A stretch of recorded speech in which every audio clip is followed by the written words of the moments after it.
Здравствуйте, уважаемые зрители! Предлагаем вашему вниманию анонс четверговой толстушки Якутии. Дорасти до миллиона. Демографы отмечают значительный отток населения из Якутии. Между тем, республиканские власти поставили цель достичь миллиона жителей к столетию образования ЯССР. Удастся ли это за 5 лет? Что предлагают ученые и экономисты? Ответы на эти вопросы читайте в четверговом выпуске газеты «Якутия». Топилин ответит, куда прямо с трапа самолета направился министр труда и социальной защиты РФ Максим Топилин во время своего визита в Якутию, о чем беседовал федеральный руководитель с главой региона. О пребывании министра на якутской земле читайте в рубрике «Суть дела». Астрономия возвращается.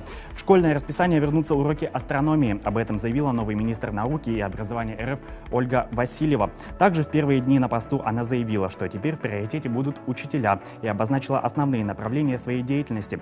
Какие же изменения произойдут в школе? Готовы ли к ним в Якутии? Читайте в рубрике «Классный час». Помимо этого, в толстушке будет много интересных материалов на самые разные темы. Читайте газету «Якутия».